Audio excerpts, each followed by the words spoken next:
Right. Welcome to our first webinar meeting, free webinar of NBC. And my name is Dr. Mario Curattolo. I'm the CEO and owner and founder of NBC, which is a Swiss-based executive management training consultant based in Switzerland. And we run, develop and conduct training initiatives aimed at CEOs, executive and senior managers. We train them on soft skills so as to help them restructure their firms so they can compete in the new normal market context. Okay, we do this fundamentally through 5 products: webinars, short-term courses that last 3 days, long-term courses that last 1 week, consultancy actions or interactions, and a communication exercise that we called Executive Business English for firms. Nothing to do with teaching English, but basically training executives that already know English to use English as an operational corporate language so that they can communicate to the global employee base in a global language like English, the objectives, strategies, and plans of the firms so that they all can ride in the same direction. Okay. The problem is that many multinationals that have now become global have a problem that they probably were born as, like for example, take a case of Decathlon, it's a French multinational firm. Have been running the firm with key executives that only speak French. And now they find that given the global base of Decathlon, they have a much larger employee base that speaks English more than French. So we have they were interested in this type of product in order to try to redirect the emphasis of the corporate language of Decathlon from French to English so that they can, the CEOs, decision takers, can conduct media interviews, give conferences, talk to shareholders, customers, etc. So that actually they transform the corporate language from French to English, and that's one of the things. And like Decathlon, there are many other firms which might be needing this type of service. So that's basically what we do. Our emphasis, as I said before, is on soft skills as a way of transforming the way in which decision makers think, get them to think out of the chip, out and out of the box, and get them to use their resilience to think differently so that they can adjust to new circumstances more effectively and more rapidly, which is the way in which you compete these days more than by cutting cost strategies like they used to do in the past. Okay, so having said that, I won't ask you again to give me your profile because I already know it, but you have outlined it to me. So let's start. Now, the essence of what this webinar is about is to try and explain why is it that there is a need for training corporate executives into developing a new business culture. Okay? What has happened to the old culture and what has happened to the leadership systems that were operating with that old culture? Why is it not working? And if it's not working, what actions should be taken in order to change that? Okay. Now, right now, we start by trying to identify the nature of the problem. What is the nature of the problem? The nature of the problem is that firms are facing a profound mismanagement, despite the fact that of employing highly qualified external people capable of combining financial strategy knowledge with a technological application of that financial knowledge in order to respond to the general demands of firms. Just a minute. I'll get you so that I can see you. There you are. Okay. So that the technology, so that they found themselves that this they needed to do because they were the board of directors found themselves under pressure by the rest of the firm because of the lack of financial results. Financial results mean that the capacity of firms to compete was measured by the level of capitalization of the shares. So if the shares were able to increase in value, it meant that their management was done correctly. So there was the tendency to assume that because the board of directors did not have the knowledge of financial management and technological management, then they were not capable of producing the solutions and the strategies that the firm needed in order to become competitive. So what did they do? They hired external people, engage external experts to increase the company's share value. The problem was that when they tried these external experts that were hired by the firms to increase the share value of the firms, were not able to, were solely given the guidance that they had to increase the share value of the firm and not bother about the culture elements of the firm on which the firm used to run. So they were totally unaware of what the characteristics of the firms were. So when they tried to implement their strategies, to which the board of directors had given them ample range of discretion and also financial incentive in terms of very good contracts and stock options attached to it. What happened was that they found out that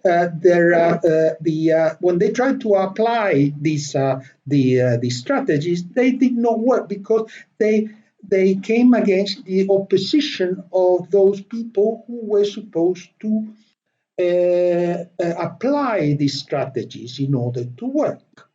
So at the end, they only had short-term results, which created a sort of mirage situation where suddenly, while these new external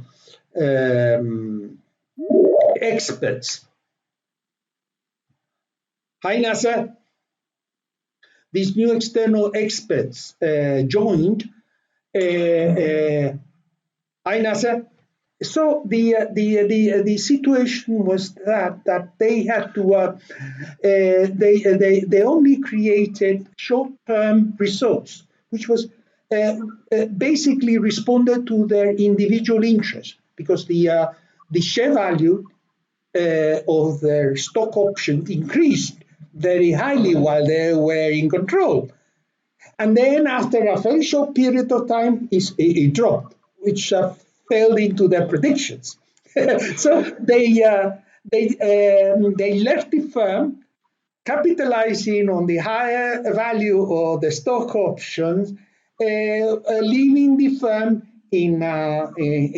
with a share value that had decreased relative to the share price they had before they hired the new expert. So at the end, we found this situation which created this mismanagement. So the question was then now what to do, because the failure was due one because the external experts did not understand the business culture and could not frame the strategy in the medium and long term according to the firm's objectives, because they were not made aware of what the firm objectives were, and two, because they were unable to gain the support of those that were supposedly those that were going to help them implement their strategies. On the other hand, the board of directors, in the process of trying to gain a rise in the share value of the firm to guarantee that they were working towards the competitive capacity of the firm, forgot that they had to support, defend, and protect the interest, the long-term interest of the firm, rather than trying to seek to increase the share value. So the question was that there was a problem with with the interpretation of what means to be competitive and what are the objectives of the firm, what the firm should be aiming at, and how should it be aiming at. You have to deal with how to deal with, for example, when you have an increasing number of defections from the high rank officials that are leaving the firm. See, these things happening. How you have to look at this, because these are indicators that show that there is a problem there that needs to be taken care of. Okay. And finally, whether we have to look at whether the level of dissatisfaction is such that that people are engaging within our firm, our own employees are engaging in destructive behavior. They're acting against our own firms, stealing, or they're taking decisions consciously to harm the firm because they're frustrated about what's going on the firm. The firm has become like a prison to them. So these are indicators that something must be done. So what is it that has to be done? Well,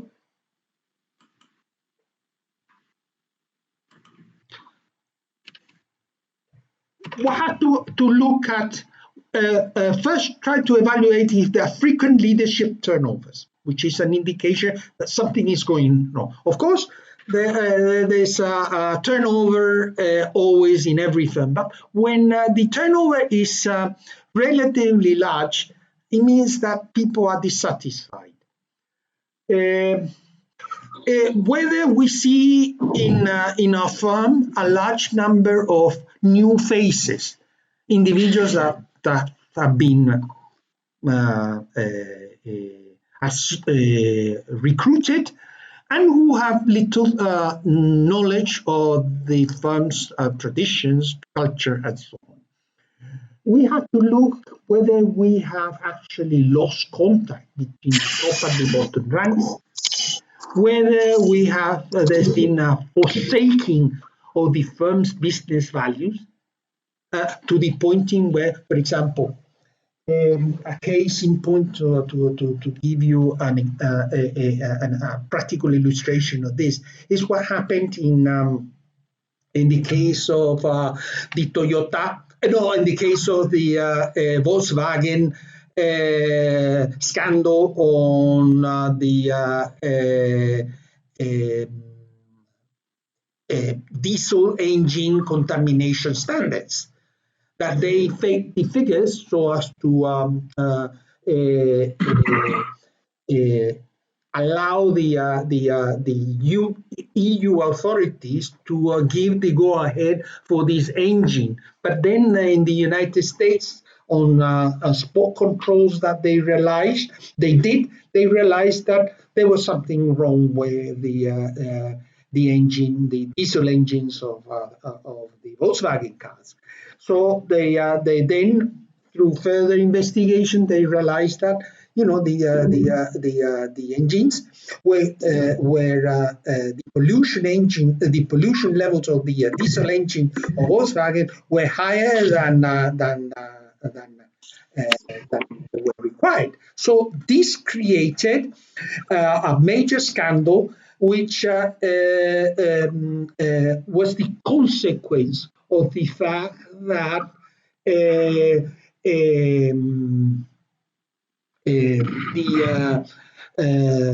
people in the decision levels have been forsaking the firm's business values. They betraying the trust and the pride that the rest of the organization had in working for Volkswagen. Now they found themselves betrayed by this leadership that didn't comply with the principles and were behaving solely on a profit maximizing approach.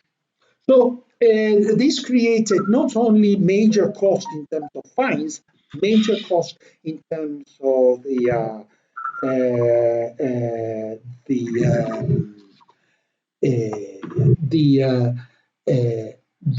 type of prestige and image that Volkswagen had. So at the end, what happened was that this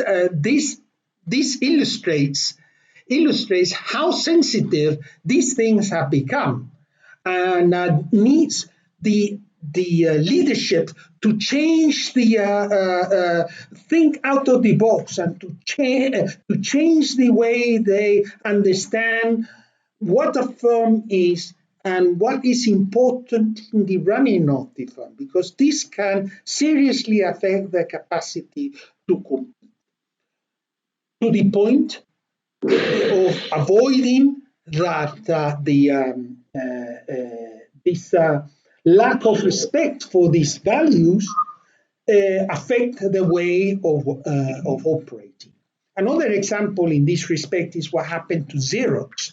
Xerox benefited enormously in the early years, early times, of enormous investments on innovation and so on, which led to make Xerox the number one firm in the photocopying industry, with products that reflected the client's demands and expectations. Also have an attention to clients' demands and expectations much greater and much closer, to the point in which Xerox became the market leader in their sector with around 80% of the market share. However, as the firm grew rapidly and very big, then the firm, the executives engage in negligent attitudes, with an attitude of saying, well, we will not, we will deal with that when we get there.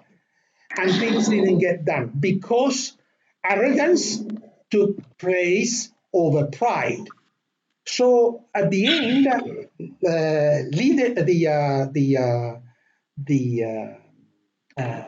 Xerox market share dropped from 80% to less than 40% at the expense of the Japanese. This is an example of how important these things are and how critical they are in modern times to determine how is it that firms compete. So, having said that, the question is, okay, how do we change to reinvent the firm or the culture of the firm? I have selected 5 major actions which I hope help to illustrate my point even more. Action number 1, you first have to recognize the problem. But how do you recognize the problem? Well, you recognize the problem by 1, measuring employees' rating of workplace. This is you as a board member have to find out through internal research what is the level of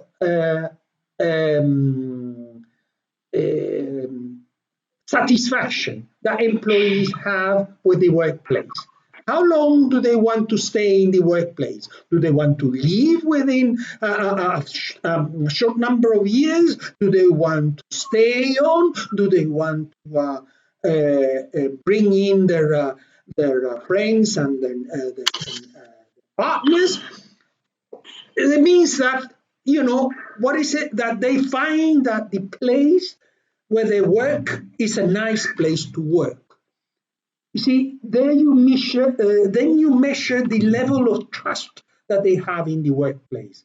How much employees trust that the decision makers are going to take preference for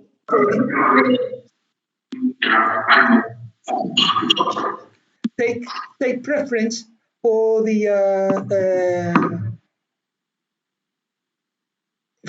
interest of the firm and not the individual interest. How much employees are willing to change, or they engage in a philosophy of, well, if it's not broken, don't change it. Measure the level of shadow culture. How much different is the shadow culture, the culture that individuals actually hold, with respect to the culture of the business? This will help determine what actions should be taken and in what directions. And this can be measured, as I've mentioned, in a very simple manner. But it's important that they're measured. The second action is that of recognizing the level of dissatisfaction with the status quo. How do you do that? Well, by measuring employees' relation with the comfort zone. How much are employees willing to stay the way they are, rather than be unhappy and want to do new things and implement new things? Like for example, I said before, see, if it's not broken, don't change it. It's an attitude of not being satisfied with the way things are, rather than constantly seeking to improve. The second measure to determine the dissatisfaction with the status quo is to measure the employees' complacence through complacency with through benchmarking. Compare yourself with other in similar standards with other departments and other divisions of the firm, internally and externally, so that you're able to see to what extent your firms or your employees are behaving effectively towards the firm or not. The third action is that to recognize effective communication. Of course, in a firm, it's important that there should be communication, but what kind of communication is the one that you want? The one that you want is effective communication. Effective communication is not the same as frequent communication. Frequent communication means that you have a lot of meetings, but whether there is communication or not, that's a different story. Communication has to be effective instead of transparent, because transparent communication means information is given of what the firm wants to give, not what is necessarily relevant or what the employees might like to know. So therefore, one has to establish the distinction whether we're having effective communication or we're having transparent communication. And finally, whether we have effective communication or whether we have confusing communication. At the end of the communication process, are we more confused than before, or has the message been given? Do everybody knows exactly, have the same view about what has been said? So these are things that have to be identified so that action can be taken. Action number 4 has to do with measuring top-down, bottom-up participation. That means measuring the level of people's involvement beyond their work, beyond their department, division, and so on. And measure the level of integration, to what extent you feel identified with the firm. You feel the firm as your second home. You feel you are part of the firm and you identify. More so, measure the level of collective responsibility that the people feel. Collective responsibility means that when there is a problem, you lend a helping hand, relate in order to solve the problem, because the important thing is to solve the problem, no matter what it takes, because that is priority. That means a different attitude on the part of the people. It is important to know if this type of thing exists in the firm.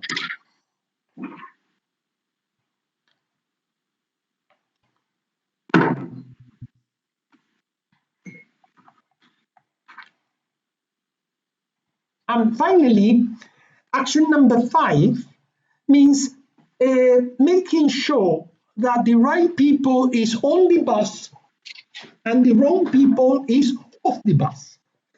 What this means is whether you, as board of directors, are capable of understanding who is with you and who is against you, who holds the values of the firm and is aligned with it, and who is not.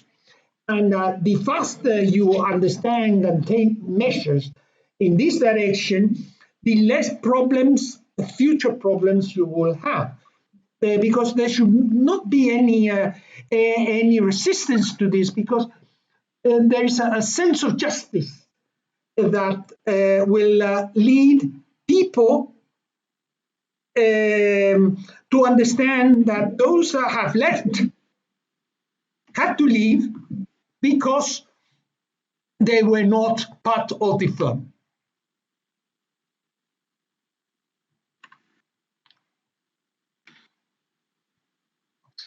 Just a minute.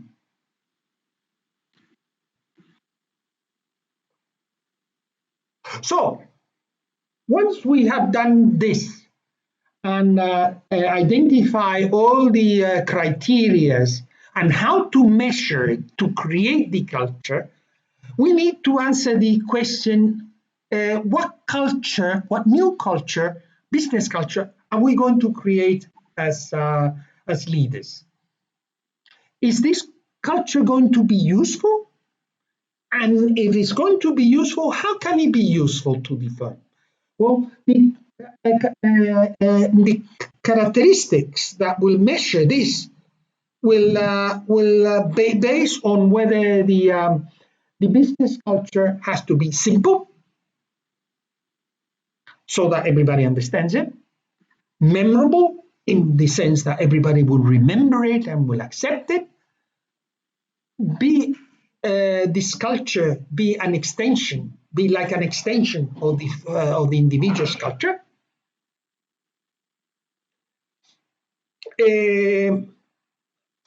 Promote this new culture, promote an attitude and a strategy, or where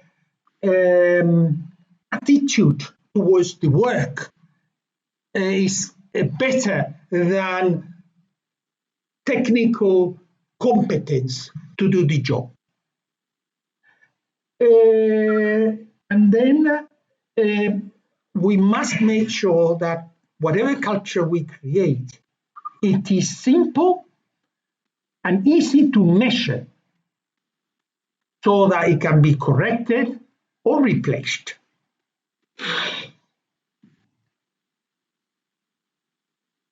So,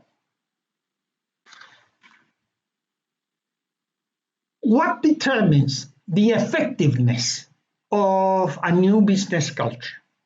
Well, the fact that how much it contributes to the business performance. 2, how much it will help people develop themselves. 3, how much it improves personal relationships. How much can it be emulated and adopted, and how much it can be maintained and or changed. So, how does board leadership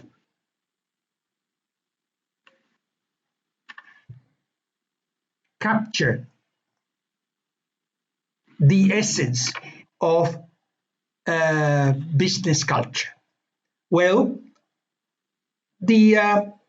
it basically does it through communication, because the essence of leadership is communication, and the basis of business culture is communication, because the business culture is nothing but a compilation of narratives and storytelling. These two elements constitute the basis of what we believe in and how we relate to others. It is through narratives that people understand how problems have been solved in the past, how people have behaved in order to solve the problems, what type of values have prevailed and helped to solve those problems. Storytelling shows the history of the firm and of how the difficult decisions have been matured and dealt with in order to arrive to where we are now. So therefore, we can say that leadership basically adds color to drive policies and practices to render culture acceptable and easy to follow. Thanks ever so much for your presence and for your listening to me. I hope I have been able to make my point, which I find this is extremely important. And the capacity of firms to compete these days lies on this, because it is this strategy that helps firms gain the respect and support of the wider environment in which they operate. I am now open to your questions, comments, and so on. Situation is important to share or comment on Dr. Mario's remarks and speech. Please go ahead, sir. Thank you very much. Thank you very much. I found it so fascinating. It's everything that I believe in, that leadership is about communication and about the storytelling. I don't think that enough organizations do it, or else they're frightened of doing it and don't know how to do it properly. And as I say, the culture is the people. It's about how things are done. And when you're thinking short term, you forget about the people, you just chase the results. So to hear what you're saying is absolutely fantastic. Thank you. I appreciate it very much. It's something I truly believe in, and you probably noticed my passion when I was talking about it, because we consider ourselves as a transformation institution or business. We transform. That's why we go directly to the decision makers, to try to influence them so that they think differently to what they were thinking. But change is something very tough to get through. So I hope my tips on how to measure the different values of, because many times you hear that individuals say, well, this cannot be measured because this is subjective approaches. You can measure them and compare them, and you accumulate sufficient information as to give you some ideas as to where to go. So it is not impossible to do it. Just want to, it can be done. We are more than able to show you in detail in one of our paid webinars the methodology to do this, so as to give you the takeaways that you can hopefully implement and in your firm or in your organization. We are launching. If you keep an eye on our website, we'll be launching a series of paid webinars on different topics, and we were hoping that the participants could give us an idea of what type of areas they would like to or be interested in listening to in these webinars. Obviously, we've centered this with you, and wondering whether other topics or areas that, in your experience, could be of interest to you or to any of your colleagues who might be interested in joining these webinars that we'll be offering in the near future. Well, I know one which is really pressing is always strategic management, because people always get stuck in the day-to-day and think that strategic management is only for a few, but it's how you run the future looking. Yeah, okay. This is something that will be, this is one of the topics that we'll be dealing. I appreciate that you mentioned it. This is actually one of my specialties. There is a line of action, very simple things to follow, but needs to be known and needs to be understood. Where you determine what lines of businesses you should keep and what lines of businesses you should not keep, and those that keep, how do you keep them, and things of this sort. Mr. Tony, where you in Asia? Our regional head in Asia Pacific is definitely emerging, as Mr. Talani said, rightly pointed to strategic management.